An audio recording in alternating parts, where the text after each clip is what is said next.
Joining Voices of Wall Street is Emily Evans, health policy analyst at Hedgeye. Emily, how's it going? Going great, Hope. How are you? Pretty good. Almost Friday. We're almost there. And we are talking about a stock on the move today, Clover Health. It's an insurance company, recently went public via a SPAC, and it's catching a lot of attention due to the involvement and promotion by Chamath Palihapitiya, but also because of a new critical report from Hindenburg Research.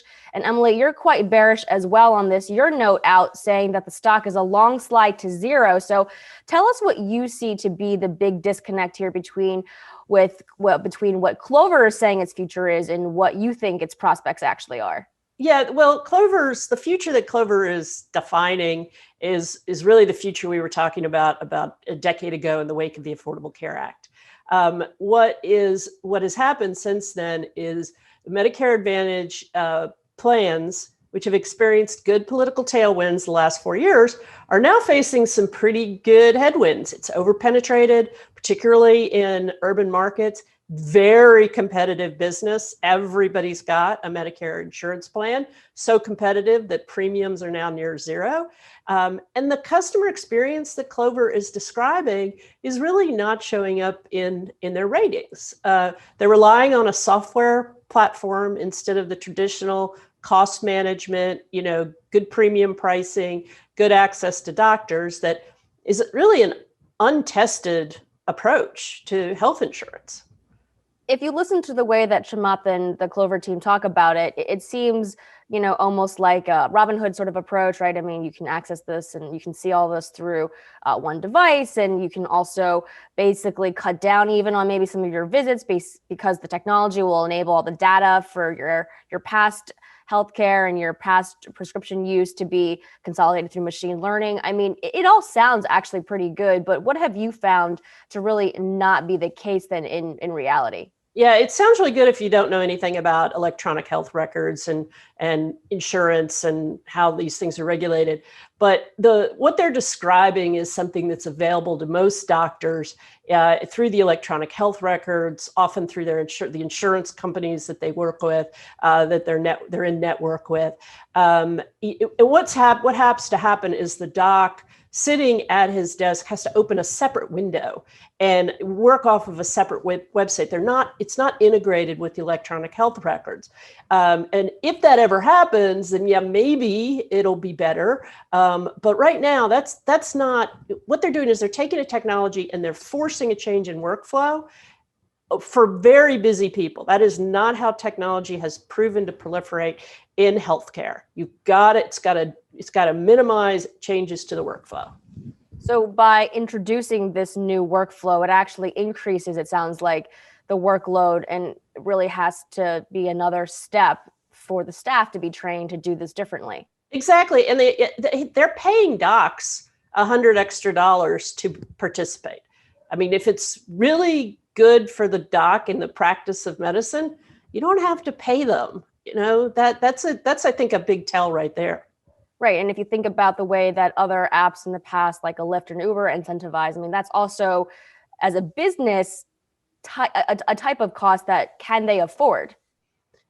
And that remains to be seen. I think they've got a lot of money in the bank as a result of the last few months of financial activity on their side, but at the end of the day, their benefit spend is higher than the premiums that they take in every quarter. That's not a viable insurance model. Why do you think this has been not as evident through the way that they've been communicating about the new service? Well, I think first of all, they are communicating through a spokesperson who's very charismatic, known for his success in the technology area. And so he's attracting people to the company that are tech people. They're not healthcare people. And they don't understand. I mean, you show them, oh yeah, we're going to save the federal government all this money. And that sounds really appealing because we hear all the time about how expensive, medical care is.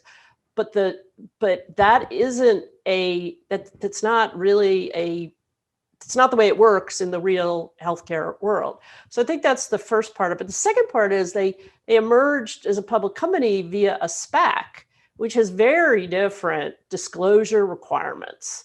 You think about a typical non-COVID S1, you've got deal roadshows, you're putting the management in front of analysts who are, asking serious questions. And then you have an S1, you've got to meet certain disclosure requirements. That's just not the case with a SPAC. And I think ultimately Clover will prove to be the poster child for why you need to be wary of SPACs. Now, they're not all bad. I'm not throwing them all out, but when it comes to a highly regulated industry and a life or death, the stakes are high in healthcare. You've got to buyer beware. I want to go back to something you said earlier, the low ratings. And when I said apps, I mean it's not so much this consumer app, right? I mean it's this back end system. Can you clarify on where the low rating is coming from and the actual experience?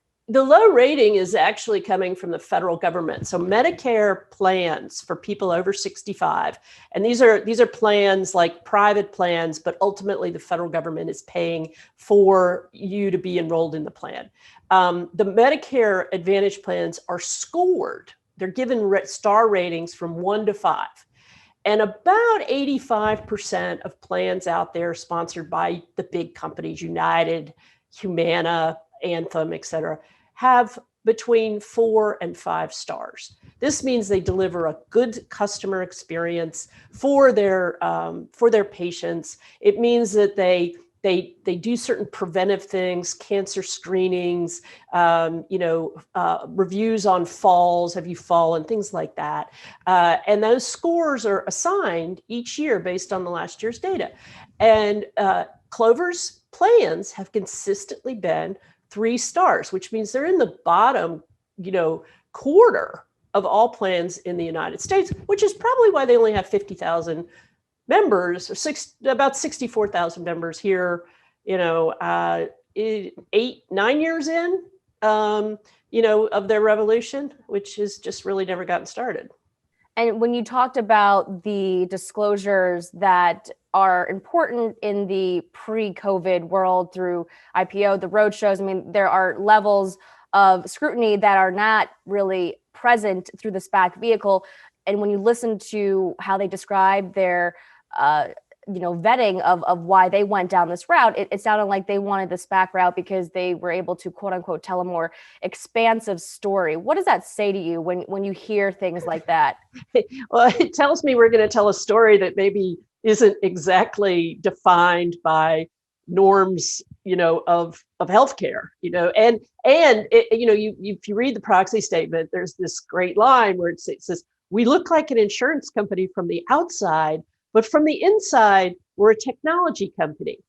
Okay, great. But you're in a highly regulated industry by the states, by the federal government, and you have to do certain things because people pay for insurance in anticipation of events, and the government wants to make sure you're there to deliver on what the person paid for. That's why insurance is so highly regulated. So they're not doing any of the things that make it a sound insurance company. They have these open networks. You can go to any doctor you want, which means they have no price controls. That's the traditional way of getting docs to keep their prices in line with what you're charging your premiums. Is you say, okay, you're in my network. I'm going to drive patients to you because not everybody's going to be in the network. Well, here they'll say, oh, everybody's in the network because we want them to use our software, which is hard to use, and that'll work. And it doesn't work, and that's why their benefit expenses exceeded their premiums received, every year until COVID, when people stopped going to the doctor. One of the other concerns that has come up is this SEC probe that was previously not disclosed, and some have debated, well, if you had really gone through the traditional IPO process, it would have been disclosed in the traditional S1. I'm wondering what your take is on that. Their response is, as a company in a very regulated industry, this is pretty normal to get, inquiries and to get probes. So our lawyers didn't think it was material enough. What's your response to that? I would say that first of all, False Claims Act inquiries are almost always disclosed. Now, I will also say false claims inquiries, which have unfortunately been overused by the Department of Justice, aren't always important. So if you go through most healthcare 10Ks, for example, you'll see a lot of that. Yeah, we've got an inquiry. We don't think it's going to matter, but you tell people about it. So the fact that they didn't disclose it probably in the end may not matter, but they should have disclosed it. And I would say, that to be the case too of the CMS inquiry in 2016, even though it's been quite a number of years, they should have disclosed that inquiry into their marketing practices as well. When you think about the stock kind of going to zero, I mean, are you suggesting that the company should not exist? I mean, I think maybe clarify that a little bit as well. I don't think it should be a public company. It is if you take away all the charismatic spokespeople and you take away the spin on the technology, this is an insurance company in New Jersey. That's it. That's all it is. It's got a little bit of growth going in Georgia by virtue of a bake-off that Walmart Insurance Services is running, but almost 80-90% of its members are in two metropolitan areas in New Jersey. It's a health plan in New Jersey. That's it. That's all it is. And for that, if it's going to be a public company, and it's not going to be a growth company. It's going to be these are 2 and 3%, growth companies. They're not 30% growth companies. That's the insurance business. When you talked about the tailwinds that are no longer there for them, I mean, they've actually cited those as they're still tailwinds for them, right? The aging population, people, turning 65 now at a faster clip, and also with what you had described as this new, Medicare system that has grown. What happened to, I guess, the situation that made it turn now into more of a headwind? So Medicare Advantage is, in effect, the privatization of Medicare. You're taking a federal program and you're handing off management of it to private insurance companies. There are people in Congress who vehemently object to that approach. And one of them is chairman of the Budget Committee, Bernie Sanders. So that has been a huge, the tailwinds for Medicare Advantage starting with Barack Obama, which there were big headwinds during that administration, lots of tailwinds during the Trump administration, who took the position that Medicare Advantage should absolutely be the norm, not traditional Medicare. And now you've got a reversal of that. So all of the things politically that were put in place to make it easier to get to enroll in a Medicare Advantage plan, to participate in a Medicare Advantage plan, those things aren't going to happen anymore. So that is, yes, people are getting older, but you have a political environment that's going to make it harder. And the Medicare system is now slated to be insolvent by 2024. So where are people going to go? I mean, the Congress is going to have to make it solvent, and Medicare Advantage is going to be one of the places they go in order to bridge that gap, close that gap. And they could do that by cutting reimbursement, making those plans less desirable, which is what the Obama administration did. What about the partnership with Walmart in terms of its growth? I mean, if it wants to grow out of New Jersey, it seems like that's a pretty large retail partner to have. The Walmart partnership is a bake-off. So Walmart Insurance Services was started last year, and they are working with about maybe 10 insurers. And those are things like Anthem and a few smaller players like Clover. United Health is in there as well. And knowing Walmart, pretty well, and having watched their health services grow and develop over the last few years, what I know is that they're doing a bake-off. They're looking to see who's going to do the best job. And what Walmart is not going to accept, I know this, is a poor customer experience. So if Clover delivers the same poor customer experience and the poor ratings that it's delivering to everybody else, Walmart will cut them loose pretty quickly. Does that concern you the most out of everything, outside of the other things that you've mentioned, unpaid claims, paying out the way they pay out and how much they pay out for benefits? The Customer service, star ratings. If you were to rank, I guess, the problems that you see in the company, how would you rank them? I would rank the underwriting losses first. The reason that they do not have underwriting losses in 2020 so far, we have data through the end of the third quarter of 2020, is because of COVID. And what's happening is people are not going to the doctor, they're getting sicker, and they're going to come out of, quote, hibernation, because this is a very at-risk population, once vaccinations are prevalent, and they're going to seek medical care. So that all of that's going to go in reverse in this company. And I will add, even the big guys are concerned about this, and they're laying people off. But this company isn't in the position that a United Health is in, or even a more conservative player like Anthem to weather that storm. So that could present the company and state regulators with questions about solvency and their ability to operate. Now, in terms of the Hindenburg report, Clover has responded almost sort of tit for tat there, and also generally saying it belies a desperate attempt for publicity. Is there any part of the Hindenburg report which you thought wasn't fair or that you would have said differently? Well, as I said, the false claims investigation, yeah, I would disclose it, but it's not something I would mention in a research report as something that I would be concerned about. Also, I wouldn't mention in a research report that the Clover Assistant is designed for higher and better reimbursement. That's pretty common in healthcare because that's how they get paid. The sicker the patient, the more money they get. I do think that they raised some pretty interesting and concerning issues about patient steering. So if the Seek Insurance Services, which is that's an insurance broker, which means people work for that insurance broker and they try to sell insurance to individuals. If that is, they have admitted that is owned by principals in the company. If in fact there's some steering going on there, that could be very material, and that is a big deal for state regulators.